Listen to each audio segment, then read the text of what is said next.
Most Fallout 4 players rely on armor, stim packs, and food to survive.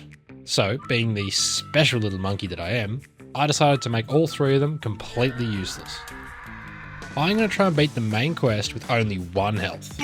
That basically means that a slightly strong gust of wind, and I'm dead. There's no room for error. The best part is I get to do it against radioactive abominations, like this rad roach. To make my life even more fun, I've decided to go it completely alone. No companions and no free human shields. There's a couple of quests that force them on you, but beyond that, I'm on my very lonesome. And, just in case my pain and suffering wasn't enough for you, I've also added this death counter to the top corner of the screen, so you can see exactly how many times I got fucked. So, with that out of the way, let's dive in. For a Fallout game, things were suspiciously normal. I checked the milk. Looks like the milk got delivered. Chatted with Codsworth, a robot assistant. Good morning, sir. And even gave away my personal information to a door-knocking salesman. Good morning. Vault-Tec calling.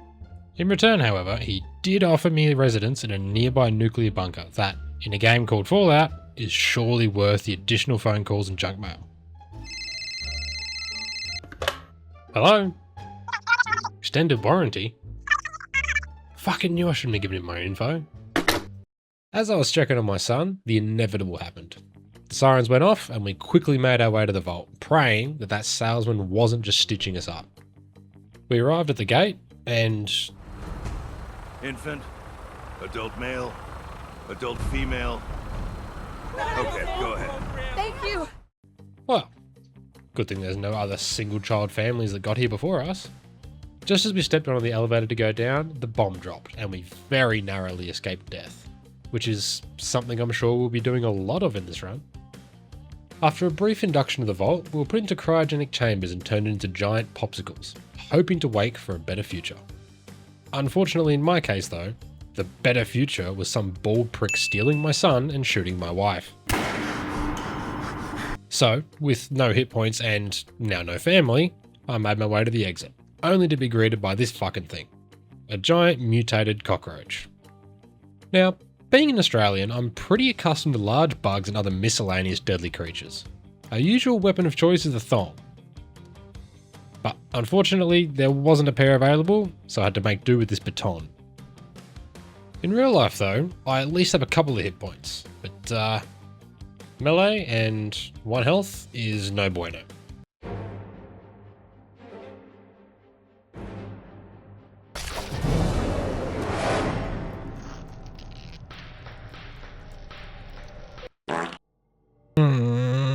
I'm less than 10 minutes in and I'm already getting shafted by the tutorial enemy.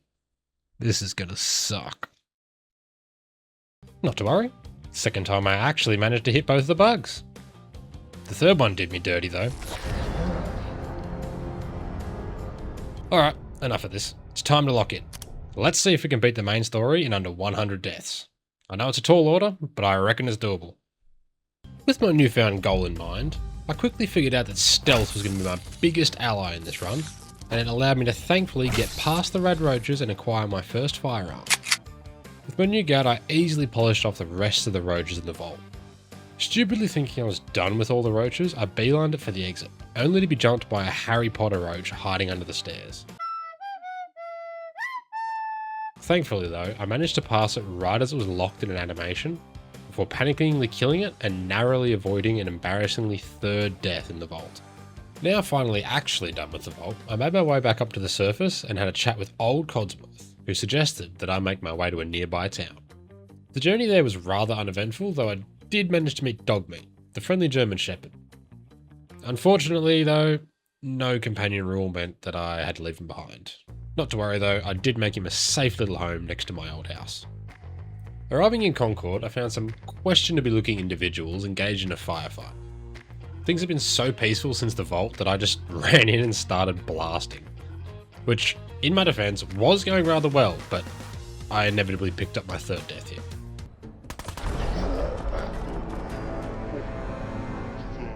I probably could have done it if I used VATS, but Mama didn't raise no wimp, so I decided here and then that I was never going to use VATS in this run. Seemingly learning absolutely nothing from my previous death, I ran back in guns blazing. Thankfully though, this time the raiders seemed to keep their focus on Preston, which allowed me to pick them off through tight little gaps. The last one even seemed to lose his footing and tumbled off the roof to his own demise. I managed to loot a laser musket off a dead Minuteman outside before heading into the building. Somehow, I didn't pick up any deaths in the interior, which is 100% skill related as my shots were impeccable and totally wasn't me just being incredibly lucky. Some story exposition later, and I was sent up to the roof to grab a minigun and deal with the remainder of the raiders. Stupidly, I tried a few times to stand up there and to spray at them, which obviously got me killed and cost me 3 deaths. Hello, Exposition Critters here. I just wanted to quickly explain that wearing armor in Fallout 4 seems to increase your base health rather than negate incoming damage. That's why even with 1 HP, I still took damage in that clip without dying. I did count each of these hits as a death though, so don't worry. 3 deaths later, I hopped off the roof and went back to trying to pick them off one by one with cover from the ground. I thought flanking them was a good idea, but I forgot about the massive fucking death claw that comes out of the ground.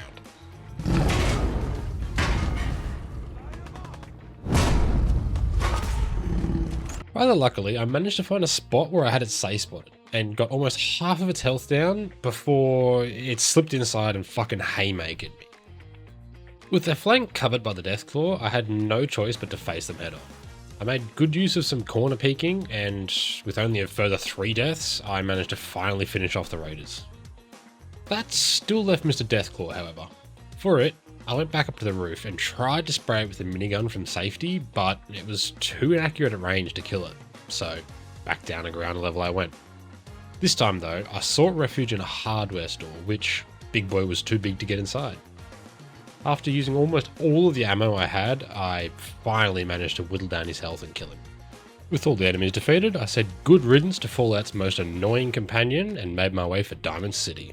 On my way there, I did die another 4 times. The first of which was me simply forgetting that touching cars in this game should be kept to a minimum.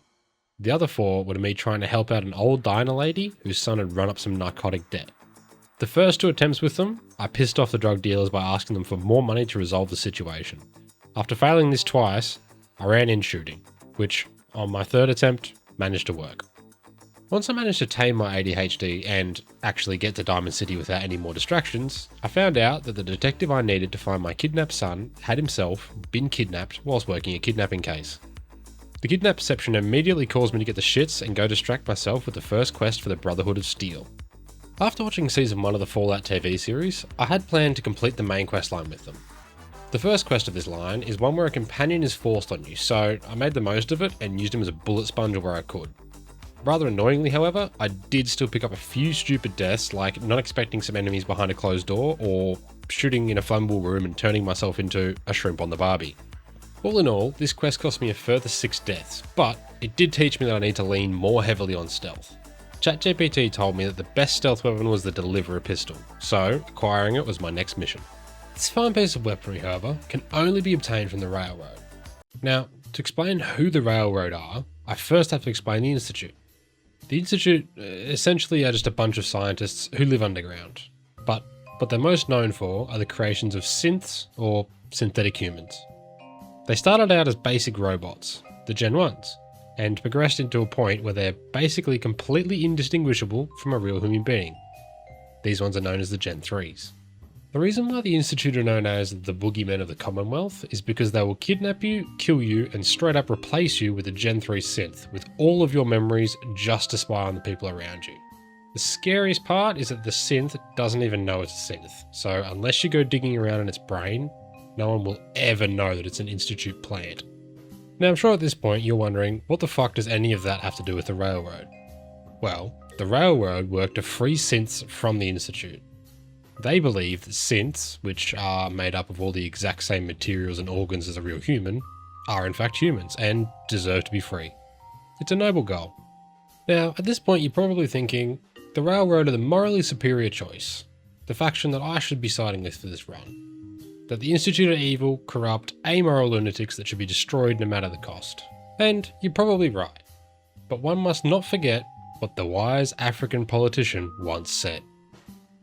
Corruption is not bad. Corruption is only bad if I'm not involved. Yes. But if I'm part of that corruption, I'll defend it. So, realising that I could be a part of the corruption, I decided then and there that the railroad was going to be nothing more than a means to an end. So, I met up with them and arranged to do a trial job. I rendezvoused with Deacon on the overpass, snuck into their old base and started fighting the synths calling it home. This quest was a lot of fun. It seemed to reinforce the idea that doors with enemies behind them are just my Achilles heel. Well, that and killing myself with Molotov cocktails. This mission may have pushed me 17 deaths closer to the 100 target, but it did give me the weapon I was after and set me up for the rest of the run. Well, 17 during the mission, but on the way out there were a bunch of synths that unfortunately took another 5 lives off me, so 22 in total. The only thing left for me to do now was to go unkidnap the detective that was kidnapped working on a kidnapping case so that he could get me back my kidnapped son.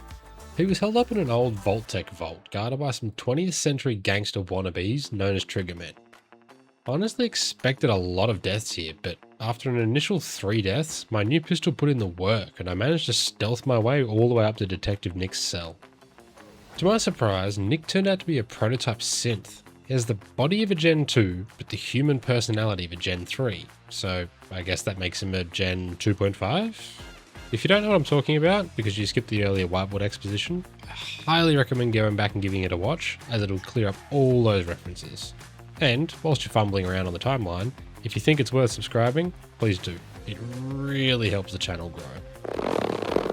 So, me and my new synthetic best friend made our way out of the facility. This was another quest where a companion is forced on you, but Nick was less than useless at covering my back whilst I loot goblined. With Nick hanging me out to dry and my stealth skills being questionable, I left the vault with a total of 56 deaths, plus this rather dapper suit and hat. Okay, time for a bit of rapid fire. Nick did a bit of monologuing and then we went to a house. That house is locked, so I had to go ask the mayor for a key. I got the key and went inside the house to find some cigars. But the dog smelled the cigars and then he runs off after the bad man. Follow the dog to find a giant bug. Die to the giant bug. Respawn and continue following the dog until stepping on the wrong block and becoming a gang warfare statistic. Eventually make it into the bad man's hideout and go inside to find a bunch of Gen 2 synths. Repeatedly fail stealth attempts and die exactly 19 times until finally reaching the bad man. Get upset that you died 19 times and spent 2 hours of your life in this hellhole and just nuke the bad man the second he reveals himself. Okay, you probably didn't understand any of that and I honestly regret doing it because now I'm a little lightheaded. But, to recap, I blew the guy who clapped my wife and it took me up to a total of 77 deaths. Oh, and I still have absolutely no idea where my son is. So, having nowhere else to go, I went back to Nick and informed him of everything that had transpired. And he mentioned that there is a slim chance that if I can recover his brain, that we could access some of the memories and find out where he took my son. So I hopped on my bike back to his hideout and grabbed some of his cybernetics that thankfully survived the explosion. I met up with Nick to drive through some of the memories and in doing so we found out that my son Sean had been teleported into the Institute itself. Problem is, no one knows how to get into the Institute, except for the Institute themselves. But luckily for me though, I have main character plot armor and there just happens to be an ex-Institute defector living out in the glowing sea. So I went and had a little chat with him. He confirmed our teleportation theory and gave me some blueprints for a rudimentary teleporter of our own. He mentioned that I would need a Corsa chip in order to get in, however. Now, a Corsa is like a Gen 2 synth on steroids. Their main and only real purpose is synth retention. Remember how I told you earlier that the railroad liked to help synths break free? Yeah, well when the Institute gets wind of that, they dispatch a Corsa to interrupt it and return the synth. Being effectively KGB Terminators, they are quite the hassle to take down, but alas, I had no other choice. Presently, there was a Corsa making its way up green tech genetics, decimating a local gunner population that was protecting a rogue synth. I had a rough time trying to work my way up the tower as there were still some leftover gunners and turrets, and the relentless amount of deaths I took here eventually resulted in this happening.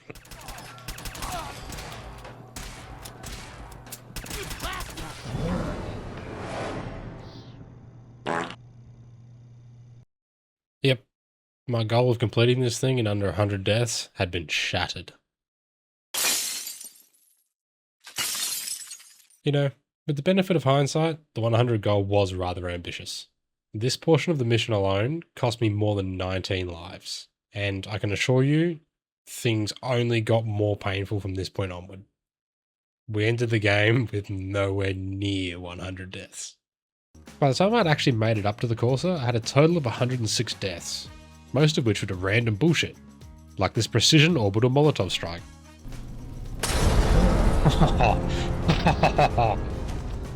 I tried to sneak up on my T-800 friend, but he wanted to have a chat with me so bad that without even detecting me, he struck up a conversation. Whilst he was in the midst of yapping, I tried my hand at mag dumping him in the head, which got him down to a third of his health, but it eventually just shot and killed me. It took until my 5th attempt and a boatload of explosives, but I eventually managed to take it down. Now, if I had a nickel for every time I had to go digging around through someone's brain in this run, I'd have 2 nickels. Which isn't a lot, but it's weird that it happened twice. Anyways, Corsa chip in hand, I needed the help of those pesky railroad fellas. You know, the ones trying to stop the totally 100% ethical actions inside the Institute. In exchange for their services, they wanted to keep the chip, and having no use for it, I agreed. With everything I needed for my journey to the Institute, I built the 1, 2, 3, 4 different pieces of the teleporter and got spirited away.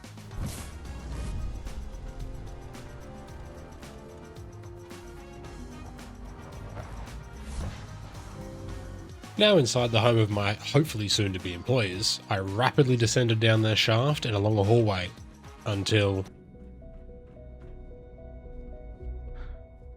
Sean? Huh? Yes, I'm Sean.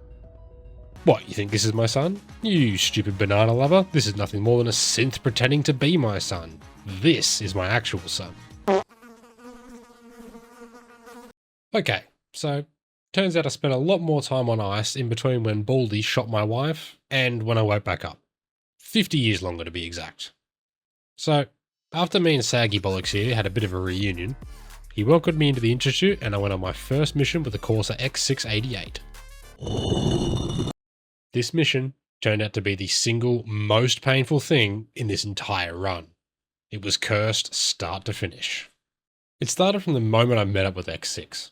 For some reason, I just happened to have a Brotherhood patrol spawn right at the mission start, and their helicopter just loved crashing into me.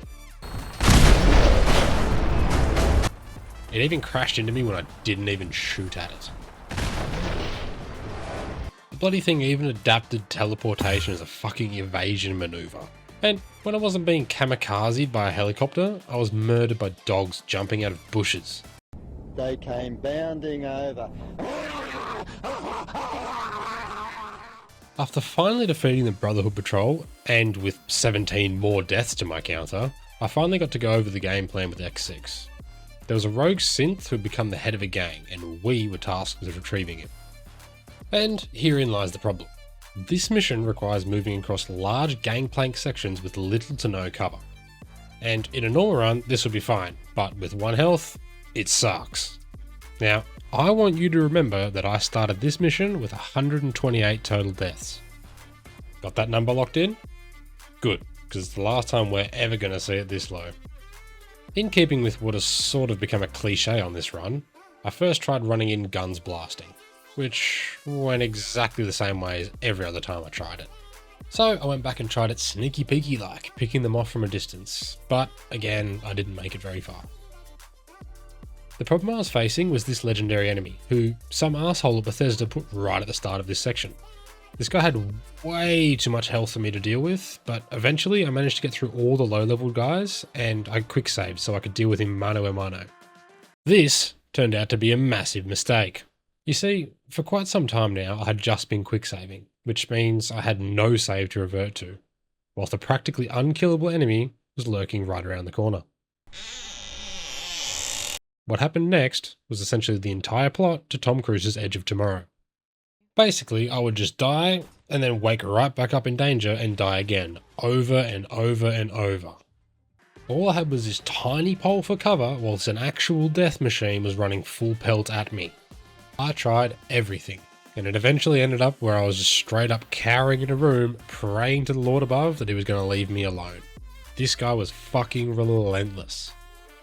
An hour later, I managed to break free of my purgatory and retreat back to some better cover, and just so happened to have the Terminator get stuck in a safe spot, and I somehow managed to kill him.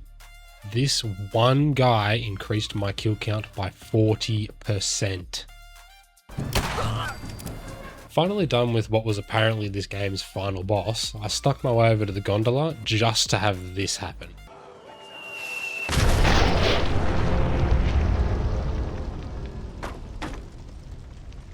Yep, at this point I actually just walked away from my PC and genuinely quit the run for the better part of a week. I just spent an hour stuck in a death loop just to get tactically nuked. This game fucking hates me. After a cool, calm and relaxing week, I finally calmed down and booted the game back up again. But...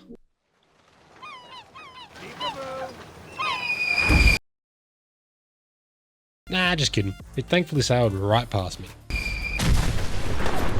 Honestly though, if it did kill me, I genuinely would have uninstalled the game and scrapped the video right then and there.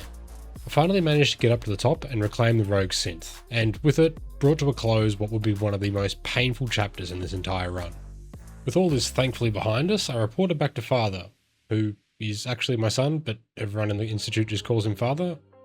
Anyways, the chat basically amounted to this. I still love you.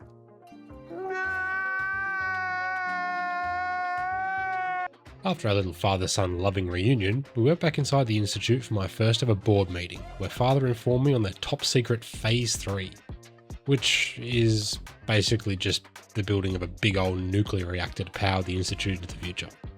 But in order to do that, they need a beryllium agitator from the old mass fusion tower, which would be my next quest. But before concluding the meeting, Father informed the board that he was dying of AIDS or something and, more importantly, named me as his successor. Hey, don't look at me, I didn't give it to him. I'm just happy to be moving up in the ranks. That's right, I'm an inheritance-chasing son bitch. With my inheritance now secured, we were teleported on top of the mass fusion tower, only to find it crawling with Brotherhood soldiers, including one with power armor. Thankfully though, he missed all his shots as I mag dumped him in the head. With Mr. Power Armor now out of the way, we hopped into the elevator and, evidently learning nothing from earlier, did this. Yep, that was me quick-saving again. In my defense, elevator rides in this game are almost always completely safe. I just happened to do it in, what is to my knowledge, the only non-safe elevator ride in this entire game. So, what's so bad about this, I hear you ask? Well, intelligent little viewer, this next section is a slow elevator descent through a horde of Brotherhood soldiers with actually zero cover. I tried to use Ali as a human shield, which actually worked for a bit, but she ended up being downed by mysterious Brotherhood forces, and as per, I got exploded. It took me a while to learn the pattern that they came out in, but eventually I made it down to the bottom, just to get stun-locked by a guy in a power armor and instantly killed. This next section again cost me some more deaths, but I eventually got the guy in the power suit and again descended into the heart of the building to grab the beryllium agitator.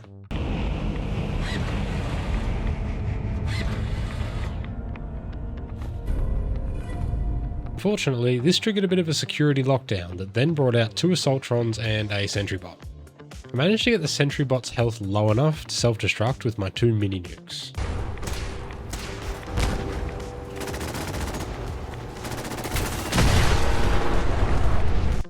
As for the Assaultrons, I kind of just kited them around whilst their lasers built up and used the airlock for safety whilst they discharged on poor Ali. After a few different attempts, I finally got it down pat and bopped the Assaultrons before making my way down to the lobby. Once we arrived in the lobby, we found ourselves in the middle of a full-blown war zone between my Gen 2 synths and the Brotherhood.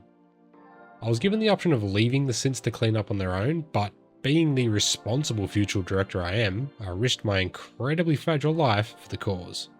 Back at the Institute, I inserted the beryllium agitator and ensured energy security for the Institute before embarking on my final mission to destroy the Brotherhood of Steel.